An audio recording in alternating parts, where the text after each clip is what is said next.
Pour compléter ce qui a été dit hier, nous dirons qu'il arrive parfois, quand la communication n'est pas très infuse dans l'esprit et que les sens y participent quelque peu, il arrive que le démon parvienne plus facilement à troubler l'esprit et à l'agiter de diverses terreurs et angoisses par l'intermédiaire des sens, qu'ils soient extérieurs ou intérieurs, mais surtout par les sens intérieurs.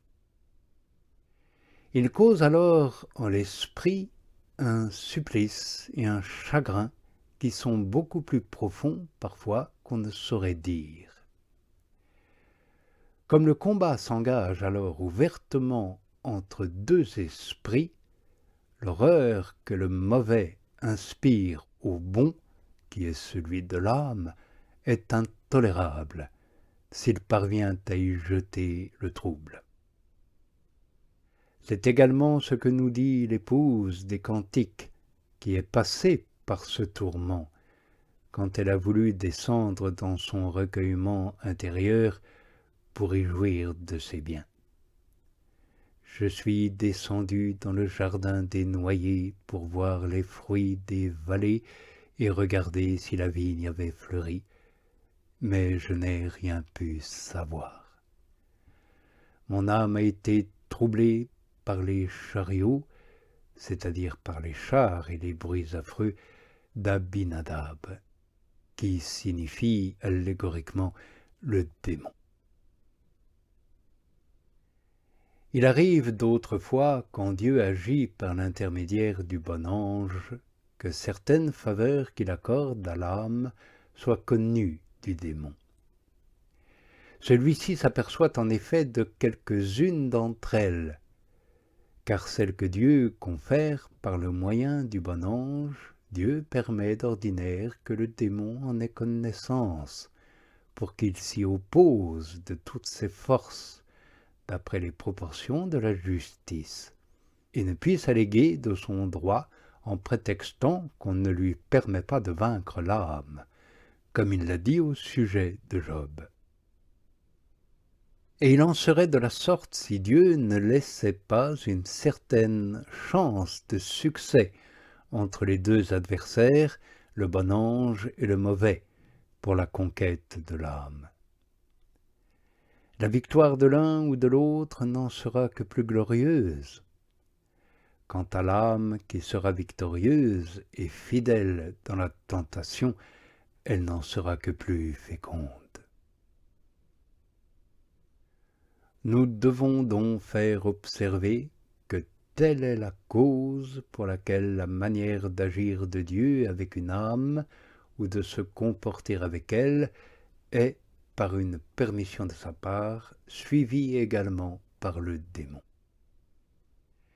Si l'âme est favorisée de visions véritables de la part du bon ange, qui en est ordinairement l'intermédiaire, alors même que l'on verrait le Christ, dès lors que le Christ n'apparaît presque jamais personnellement, Dieu permet également à l'ange mauvais de représenter de fausses visions. Et ces visions, d'après leurs apparences, peuvent facilement jeter dans l'illusion l'âme imprudente, comme cela est fréquent. Nous en avons une preuve dans l'Exode. Il nous y est raconté que tous les véritables prodiges accomplis par Moïse étaient contrefaits par les magiciens de Pharaon. Produisaient-ils des grenouilles? Les magiciens en produisaient également. Changeait-il l'eau en sang? Les magiciens faisaient de même. Et ce n'est pas seulement ce genre de vision corporelle que le démon peut imiter. Il s'ingère également dans les communications spirituelles qui viennent du bon ange.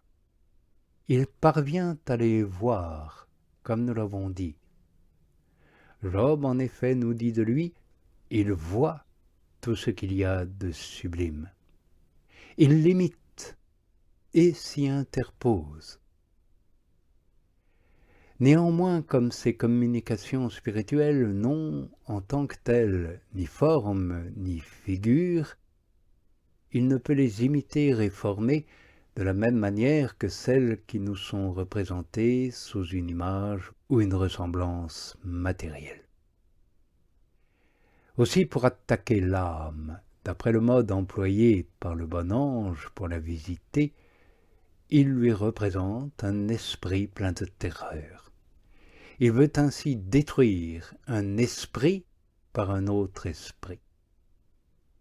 Quand cela arrive au moment où le bon ange va communiquer à l'âme la contemplation spirituelle, l'âme n'a pas le temps de se retirer dans le secret de la contemplation, qu'elle ne soit remarquée du démon, qui lui inspire alors, par sa présence, des angoisses et des troubles spirituels, parfois très pénibles. D'autres fois, cependant, l'âme s'échappe assez promptement pour que l'esprit malin n'ait pas le temps de lui causer des impressions de terreur et de trouble. Elle peut alors se réfugier en elle-même, favorisée efficacement et secourue spirituellement par son bon ange.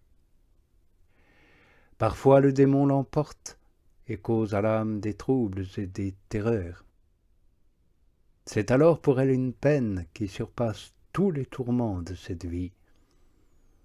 Dès lors, en effet, que cette terreur est communiquée par un esprit à un autre esprit d'une façon claire et quelque peu dégagée de tout ce qui est corporel, elle est plus angoissante que toute la douleur des sens. Elle ne dure pas longtemps, sans quoi, si l'épreuve se prolongeait, l'esprit quitterait le corps, tant est affreux le tourment que provoque l'esprit mauvais. Une fois l'épreuve terminée, il en reste un souvenir qui, par lui-même, est suffisant pour causer une peine profonde. Tout ce que nous venons de dire se passe dans l'âme passivement, sans qu'elle puisse y rien faire, ni pour, ni contre. Il faut savoir cependant que quand l'ange bon permet au démon de prévaloir contre l'âme et de lui inspirer ces sentiments de terreur spirituelle, il a pour but de la fortifier et de la purifier. Il la dispose par cette préparation spirituelle à quelque grande fête ou grâce céleste que veut lui accorder celui qui ne mortifie que pour donner la vie et n'humilie que pour exalter. L'âme ne tarde pas à en faire l'expérience. Plus la purification a été obscure et terrible, plus aussi la contemplation spirituelle dont elle jouit est admirable et remplie de suavité. Cette faveur est même parfois si élevée qu'aucun langage ne saurait en donner une idée. Ce qui a spiritualisé beaucoup son esprit pour le préparer à une si haute faveur, c'est la terreur qui lui a été inspirée par l'esprit mauvais. Car ces visions spirituelles appartiennent plus à la vie du ciel qu'à celle de la terre. Et quand on a l'une, on est préparé pour l'autre. Ce qui vient d'être dit s'applique au cas où Dieu visite l'âme par le moyen de l'ange bon, et où elle n'est pas, comme nous l'avons dit, si complètement dans les ténèbres et en sûreté que l'ennemi ne l'attaque quelque peu.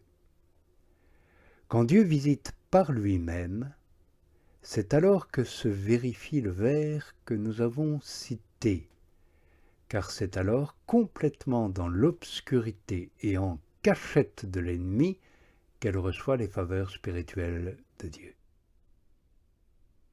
La cause vient de ce que Sa Majesté demeure substantiellement dans l'âme, où ni le bon ange ni le mauvais ne peuvent arriver à comprendre ce qui se passe, ou à connaître les communications intimes et secrètes qui ont lieu entre Dieu et l'âme. Ces communications, étant faites par Dieu lui-même, sont complètement divines et souveraines. Elles sont des touches substantielles de l'union de l'âme avec Dieu. Comme il s'agit du plus haut degré de raison, une seule d'entre elles communique à l'âme plus de bien que tout le reste. Ce sont là les touches que l'épouse demande au commencement des cantiques, quand elle dit qu'il me donne un baiser de sa bouche. Comme il s'agit d'une touche si intime qui se passe entre Dieu et l'âme, et d'un bien vers lequel l'âme tend avec la plus vive anxiété, elle désire et estime cette touche de la divinité au-dessus de toutes les autres faveurs qu'elle pourrait en recevoir. Aussi, après avoir chanté dans les cantiques une foule de grâces reçues déjà, et n'étant pas encore satisfaite, elle demande ces touches divines en ces termes: « Qui me donnera, ô mon frère, que tu viennes sucer avec moi le sein de ma mère, de te trouver dehors, de te donner un baiser, et que personne désormais ne me méprise. » Elle donne donc à entendre que la communication doit être pour elle seule, comme nous le disons, à l'écart et à l'insu de toutes les créatures, car tel est le sens de ces paroles, seule et au dehors, suçant, c'est-à-dire apaisant les tendances et les affections de la partie sensitive. Et cette faveur a lieu quand l'âme, jouissant de la liberté d'esprit, et la partie sensitive ne pouvant plus par elle-même ou par le démon lui faire obstacle, elle goûte la suavité et la paix dont ces biens sont la source. Alors le démon n'oserait pas l'attaquer. Il n'y réussirait pas d'ailleurs.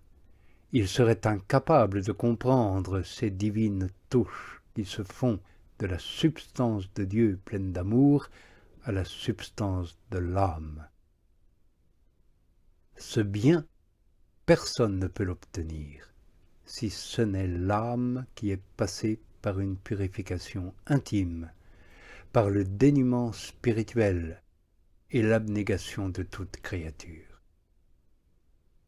Cette opération se fait en cachette, comme nous l'avons déjà démontré longuement, et comme nous le dirons encore à propos de ce vers dans l'évocation suivante, qui sera la dernière de ce recueil.